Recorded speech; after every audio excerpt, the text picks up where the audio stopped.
Hello and welcome back everybody to the fourth BattleTech lore video. We are covering Operation Revival, otherwise known as the Clan Invasion. This event takes place between the years 3049 and 3052. So a lot happens in a short amount of time, so bear with me. There's a lot of information to be told here, so get ready. Before we begin, I just want to reiterate that if I don't cover certain topics, it's because they're best left for future videos. Most of the time I will give like just short descriptions of what happened here, but otherwise it will be for future content. So with that, let's get into the video. So after the order to jump into the inner sphere, another mediary period took place, known to the clans as the Periphery Action. This pre-phase of the invasion was to establish themselves in inner sphere territory without officially announcing themselves in Grand. At the behest of other Khans, Ilkhan Leo Showers of Clan Smoke Jaguar, formerly, declared Periphery Worlds open territory. This allowed any clan to attack any world, though in the Periphery states, there was very little to be gained from doing so. It was just basically to establish themselves. Most worlds were virtually defenseless, where mech and aerospace pilots were the only defenders. Regardless of their skill, the quality of the machines they were using to ward off the clans might as well have been cardboard boxes. Most of these fights made the clans believe the preconceptions they had about the inner sphere being barbaric, and they were just unready. So they thought they were right in assuming that they were just not there at all. As they grew closer inwards towards the inner sphere, exceptions to this thought came to light.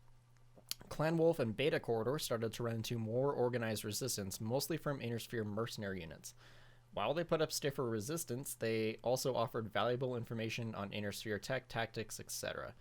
Clan Wolf commanders, mainly the Crusader-minded wolves, offered to share this information with the other clans, but they couldn't accept, the other clans themselves couldn't accept the inner sphere being more than pushovers.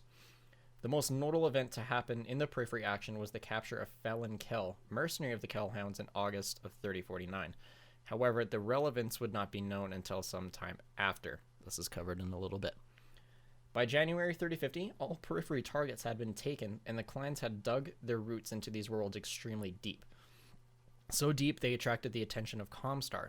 Discovering the clans' existence during the Periphery Action through ROM emergency channels, ROM being internal Comstar security forces.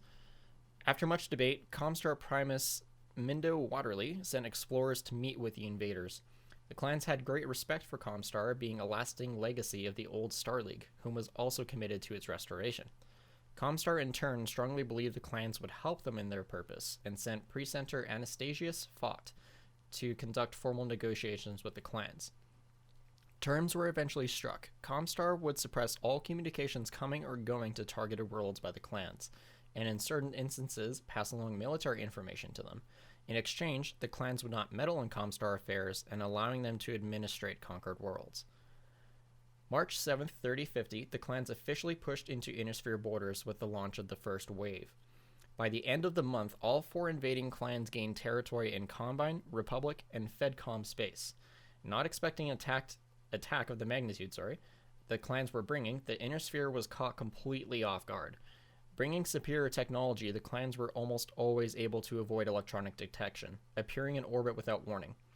Most worlds did not know they were under attack by the clans until they issued Bachal. In battle, the clans' military forces, tactics, and equipment were of no match to the inner sphere. Veteran units were even swept aside with ease. As each world was conquered, panic and rumor fell upon the populace, even the rumor of clans being alien invaders. I found that one interesting.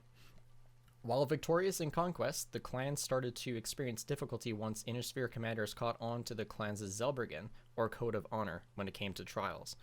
Exploiting it, this saved inner sphere equipment and forces to preserve them against the clan invasion.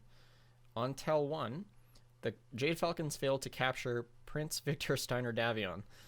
On Turtle Bay, the Smoke Jaguars failed to realize they captured Hohiro Kurita, heir to the throne until after he escaped. Enraged, Smoke Jaguar Galaxy Commander Cordera Perez had the capital city of Edo bombarded from orbit. Their barbaric action even caught the most dedicated of Crusaders by surprise and shock. Because of this, Clan Wolf had bid away its naval assets for future battles. Honor forced the other clans to do the same. This is also a significant event because Even during the Star League's first formation, it was discussed that orbital bombardment was off the table, that it was like a war crime. So the fact that Smoke Jaguar did this as a legacy of the Star League was very concerning at the time. The first wave came to an end in April. 35 worlds had been taken. The clans felt euphoric and nostalgic, setting foot on worlds not seen by their people in generations. Debriefing took place as the rest and refit period of the wave took place as well. Jade Falcon and Smoke Jaguar reports were wildly inflated as to their true success to the Ilkhan, while Ghost Bear and Wolf were more closer to the truth. May 3050, the second wave had begun. By this point, the governments of Fedcom and Draconis Combine had recovered from their original shock and managed to mobilize a response. Recognizing the threat the clans posed, the two governments agreed to cooperate, a level not seen since before the Succession Wars. To show faith, the Draconis Combine moved their elite units away from Fedcom borders and placed them in the path of the clans. Similar movements by the Fedcoms happened shortly after. The Free Rosselhog Republic, however, were being bogged down by intergovernment problems, with their leaders voicing different orders on how they feel the clans should be handled. One side meant to stand ground and refuse outside help, while the other side wanted to deploy their forces in a more organized manner to protect the capital while seeking the aid from Draconis and Fedcoms. In the end, the forces were told to stay put while taking forces from other valuable worlds to reinforce the capital. Ghost Bear and Smoke Jaguar faced difficulties during the second wave. Fewer worlds were targeted, and frontline vanguard units were forced to quell rebellions in worlds already taken. With the infighting happening in the Republic, Clan Wolf had an easier go during their second wave. Jade Falcon was also unintentionally aided by the Fedcoms' decision to hold back reinforcements of targeted worlds until more information was gathered. At the end of June, another 27 worlds had been taken. The third wave would bring dramatic change in the favor of invading clans.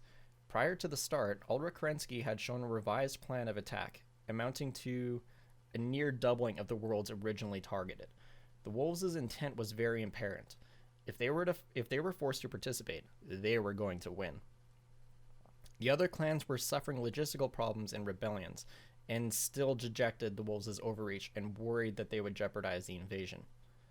With thorough planning, Clan Wolf attacked with impressive success when the third wave began, and was set to take the capital of Rosselhog.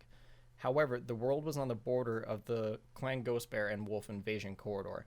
The Ilkhan sought to further hamper the Wolves' success and talked the Ghost Bear Khans into contesting the right to invade the world. Internal strife and Ghost Bear delayed the bidding until early July, which Wolf won, but had to bid down to 3 clusters, a force many times smaller than the defending forces.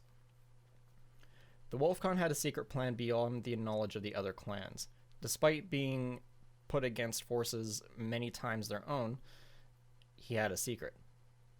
After being taken as bondsman many months ago, Felon Kell had become something of an advisor to Kerensky and helped plan the attack that would exploit the weaknesses and achieve victory while maintaining minimal collateral damage.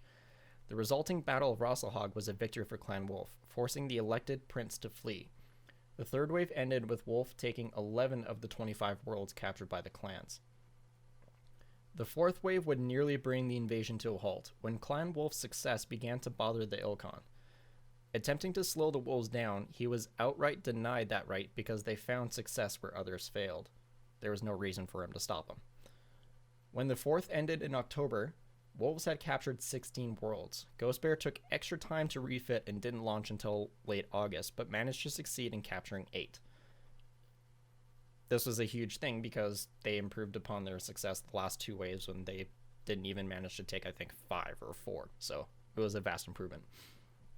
Jade Falcons and Smoke Jaguar faced utter disaster as the Innisphere finally succeeded in fending off clan attack. At the Battle of Twicross, Fedcom counterattacked the planet believing garrison forces remained. They were surprised to find the Falcon Guards, who were among the most elite of Jade Falcons. Despite this, Fedcom still won. Meanwhile, in the Battle of Wolcott, Smoke Jaguar fell for a feint by Krita forces and was outmaneuvered. The battle won Krita clan tech, and Bachal granted the planet to never be attacked again, leaving the world in a good place for resistance in the occupation zone. Ilkhan Leo Showers was furious at the failure of his clan, while the celebrated success of the wolves carried on. Determined to bring balance back, he declared a grand Kulturai to take place on the direwolf November 1st. Ulrich agreed to attend so long as the other clans came in ships smaller than the direwolf. The meeting took place in recently conquered Radstadt, but when the direwolf arrived, it was surprised by the appearance of a small Rosselhagian fleet. As the ship made a desperate escape, a pilot succeeded in ramming their fighter into the bridge of the direwolf where Leo Showers and Ulrich Kerensky were located. Before decompression took, Felon Kell managed to save Ulrich, but Showers was killed. When the Khans finally met on the 1st, it was decided to what to do next. After debate, the decision to elect a new Ilkhan was made because it was critical for the invasion. But this required all blood-named warriors, and that would also require them to return to clan space. So as a result, they left non-blood names behind to keep what was taken with Comstar assistance, and the clans returned home. The Great Houses became partly aware and used this time to build up forces and recover from the battles that had already taken place. January 3051, the Wolf's Dragoons invited the Great Houses to outreach, their homeworld, where they told them everything they knew, including their true origins, where they came from, the clans, tactics, everything. All the information. This left the houses in a greater position than before. With the information, they would be ready for when the invasion resumed. On their journey back to Stranemekti, Jade Falcon and Smoke Jaguar conspired to undermine the Wolf Khan's position in some way. The first plan was to charge him with the responsibility of the Ilkhan's death, which the punishment for that was death. This fell through when the testimony of Felon Kell was warmly accepted and excused Ulrich of the charges. The backup plan by the Crusaders was to elect Kerensky as Ilkhan, forcing him to not only accept the Crusader agenda, but to actively assist as a neutral party. This would also hopefully leave the Khan position to be claimed by a Crusader-minded wolf in turn, strengthening the Crusader population, ideology, whatever. This would also come back to bite the Falcons and Jaguars, as Ulrich was elected Ilkhan and accepted it with quote-unquote honor, fully aware of the intentions of the two clans. He would then go to nominate Natasha Kerensky, a warden-minded wolf, to be Khan. She flew through the trial position with such domination that she claimed the Khan position, effectively eliminating the hopes of turning wolf to Crusader. Ulrich then activated Steel Viper and Nova Cat to join the invasion as full members, moving Diamond Shark to reserve status. Ulrich also turned heads by playing the Falcons and Jaguars' own game by placing the two invading clans with them, historical enemies to each other respectively. Claiming the Falcons and Jaguars' performance as subpar, he spun adding the two clans to share invasion corridors as supporting help, as to keep form and hopefully keep up with Wolf and Ghost Bear's performance. Jade Falcon now shared their corridor with Steel Viper, their long-loathed rivals, and Smoke Jaguar shared their corridor with Nova Cats, their rivals. They departed in July of 3051 to return the invasion process. Meanwhile, the Great Houses agreed to cooperate with each other to fight off the clans, something that would have been possible a few years ago. Fedcom and Combine forces worked together to position their units to best stave off the incoming clan forces, leaving the borders between each other virtually bare. These forces would be placed to support the FRR, Free Rosselhog Republic, considering they were hit the hardest so far. Untouched, the Free Worlds League became the arsenal, ramping up production of weapons and battle mechs supplying the combating forces. Even the Capellan Confederation, a shadow of its former self from the Fourth Succession War, contributed as well. Starting to incorporate clan technology into their own, produced more evolution in their equipment. Suspicion arose when the Great Houses started to look into the lack of involvement from Comstar. Taking a place of neutrality as they always have, they explained their position to the Great Houses and admitted to assisting captured worlds the clans took, easing the Great Houses' concerns. The truth about Comstar helping the clans would not come to light during the invasion itself. Returning in October, the clans began their process again, but the Inner Sphere would not know until November. The fifth wave began with Wolf taking point and targeting heavily defended Fedcom worlds. Despite the vast improvements, Wolf still won against the Fedcoms rather convincingly. They would go on to capture the most worlds that would be taken during the fifth wave. Jade Falcon and Steel Vipers were at each other's throats most of the time and nearly stalled because of it, taking the least amount of worlds in the fifth wave. Smoke Jaguar and Nova Cats, however, agreed to set differences and rivalries aside for the sake of the invasion and managed to punch through defenses and take targeted worlds, opening the way to Fedcom capital of Luthien.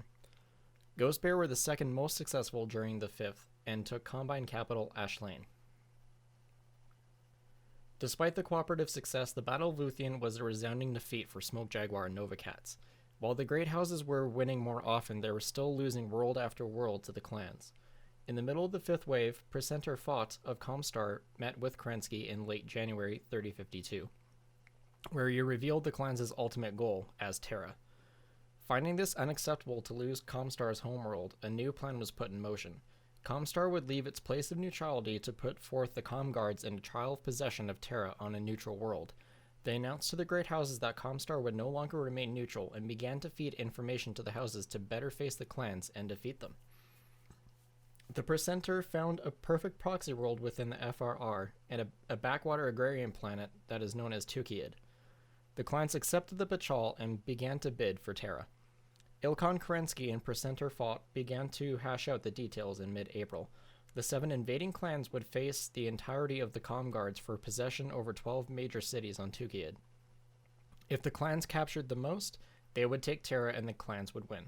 If they didn't, the clans would agree to a 15-year truce. When presented with the terms, the clans were unsure, but eventually saw the wisdom in it and agreed. Whichever clan performed the best in the trial would be named Ilclan. The invasion's fate lay in the rest of the coming confrontation. The Battle of Tukiad would be known as the single largest clash between Inner Sphere and clans. On the 1st of May 3052, the Comguards and clans faced off in a 20-day-long battle. The Smoke Jaguars were first to land, but were worn down by hit-and-run fights and lured into a trap by the Comguards and nearly destroyed. Steel Vipers were more cautious after seeing this, but also faced the same fate and were forced to retreat.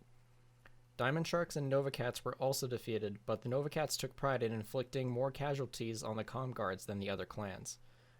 Ghost Bear achieved moderate victory, capturing and holding one of their 2 target cities, but they agreed to withdraw when it became apparent that they did not have the strength to continue. Jade Falcons also captured one of their cities, but failed to hold it, earning a draw on their performance alone. Only Clan Wolf achieved a full victory by capturing and holding both cities.